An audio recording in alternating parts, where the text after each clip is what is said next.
బంగ్లాదేశ్తో 100 కొట్టి ఫామ్లోకి వచ్చిన సంజు శాంసన్ తరువాత సౌత్ ఆఫ్రికాతో టీ20 సిరీస్లో మొదటి టీ20 మ్యాచ్లోనే కేవలం 50 బాల్స్లోనే 214 స్ట్రైక్ రేటుతో 107 రన్స్ చేశాడు. తర్వాత 2 మ్యాచ్ల్లో కూడా డకౌట్గా నిలిచాడు.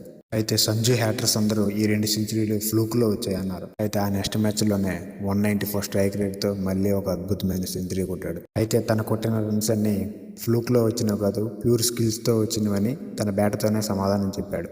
అయితే ఇండియన్ ఓపెనర్గా టీ20 మ్యాచ్ల్లో వరుస 5 ఇన్నింగ్స్లో 3 సెంచరీలు చేసి ఒక అరుదైన రికార్డుని క్రియేట్ చేశాడు. అయితే సంజుకి 2025 ఇయర్ మాత్రం అంతగా కలిసి రాదు. అయితే ఆ ఇయర్లోనే జరిగిన ఇంగ్లాండ్ టీ20 సిరీస్లో మాత్రం అంతగా చెప్పుకోదగ్గ ఇన్నింగ్స్ ఒకటి కూడా ఆడలేదు. అయితే దీని కారణంగానే ఏషియా కప్లో ఓపెనర్గా ఉండాల్సిన సంజు శాంసన్ని మిడిల్ ఆర్డర్లో పంపించారు. ఆ తర్వాత సౌత్ ఆఫ్రికాతో జరిగిన టీ20 సిరీస్లో కూడా ప్లేయింగ్ 11లో సెలెక్ట్ చేయలేదు. Use, like, share and subscribe.